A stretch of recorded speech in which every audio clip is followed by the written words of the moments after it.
Good day everyone, my name is Alex and welcome to a new review. Well, it seems that Xiaomi is releasing a new phone every second day, so of course we have yet another Xiaomi phone.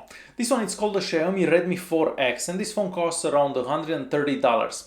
Since the phone is so cheap, we don't get the best specs, but we get something that I haven't seen for any other smartphone before. So inside this phone we have a 4100 mAh battery, and this is not the first phone that we've seen that gets great battery life. We've seen the Xiaomi Redmi Note 4X, we've also seen the BlackBerry Key 1, and they all get great battery life. Well, this one gets much better battery life than those. So with this phone you can go for 2 days, yeah that's right, 2 days without charging the phone, and out of those 2 days for 11 hours with the screen on. So 11 hours of screen on time, which is just crazy.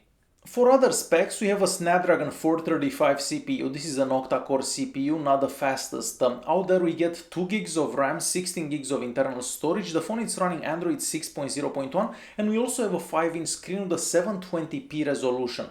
Now, out of that 16 gigs of internal storage that we get with this device, we only have about 9 left, and the speeds that I got for the internal storage, well, they are decent, but not the best that I've seen. And as always, if you could help me out by pressing that like button, it would be absolutely amazing. The Redmi 4X looks just like all the other Xiaomi phones that we've seen in the past year and a half, so they all kind of look the same. Now, because we have a 5-inch screen, the phone is quite small, so you can easily use this holding it in one hand. The back and the sides of the phone are made out of metal. We have plastic at the top and at the bottom, but that's quite normal these days. And on the back there we also have a 13 megapixel camera, the dual tone flash and the fingerprint scanner. The fingerprint scanner is accurate, not the fastest that I've seen, but considering the price of the phone I think it works really well. The power button and the volume keys are sitting on the right hand side, and on the left we are gonna find a slot for the SIM card. So this phone can take either 2 SIM cards or a SIM card and an SD card. Now, unfortunately, you cannot install an SD card as internal storage, so you're gonna be left with that 9 gigs of internal storage that comes with the device. You can still save pictures and music on the SD card though.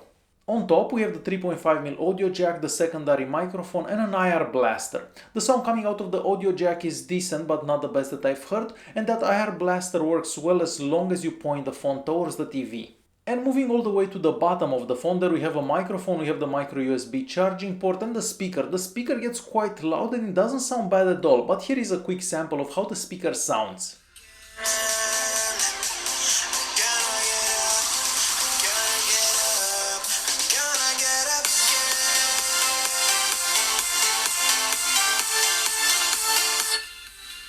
The phone also supports OTG, and that means that you can plug in any USB stick and the phone will be able to read whatever you have on that USB stick. And the phone also supports fast charging, so you're going to be able to charge this phone from 0 to 100 in about 2 hours and a half. Now, because I have the black version of the phone, the bezels around the screen don't stand out that much, and that's a good thing because the phone doesn't look bad at all. So all the way at the top there we have a 5 megapixel front-facing camera, we have the speaker and a couple of sensors. The camera takes great looking selfies in daylight and better than I was expecting in low light conditions, so of course the pictures that you've just seen were taken with the Xiaomi Redmi 4X. Even though the screen's resolution is only 720p, it doesn't look bad at all, and realistically you are not going to be able to tell the difference between this and something that would have a 1080p resolution.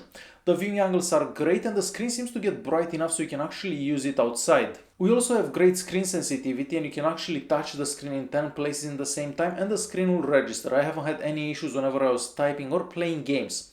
On top of that we have some type of scratch resistant glass, and of course I've tried scratching it and it doesn't seem to get scratched that easily.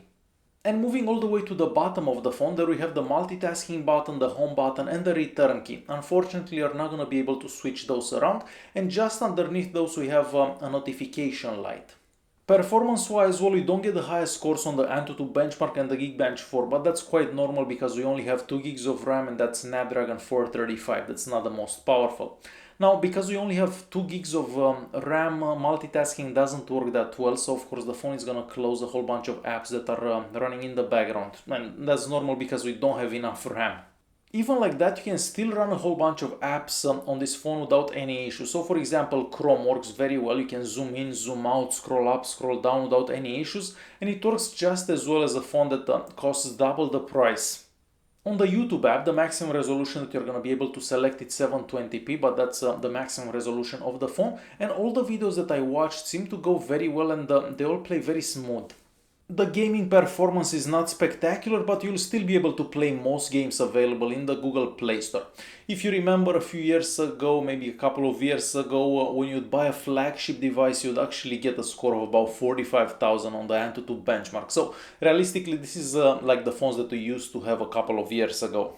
Like most Xiaomi phones, the GPS unit inside this phone works really well, and the phone will find your location within a few seconds. Using Google Maps or any other navigation app also works good.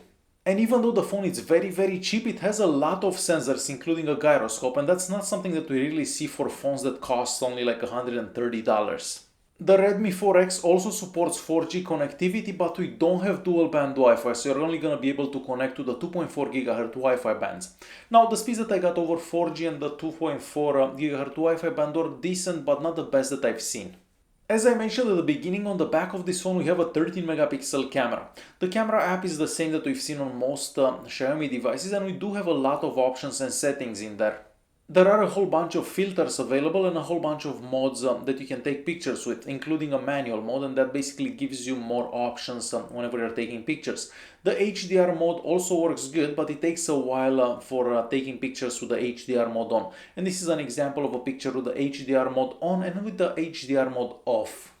Like most cheaper phones, if you take pictures with good light, the pictures turn out great and they have a lot of details, the colors are nice and vibrant, and overall the quality of the pictures is great. Now, if you don't have enough light, the pictures become blurry and you can barely see what's happening in there. So definitely not the best for taking pictures in low light conditions.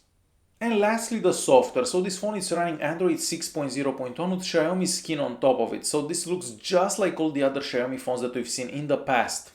Scrolling in between screens, opening and closing apps is done decently, however not the best that I've seen because we don't have that much processing power.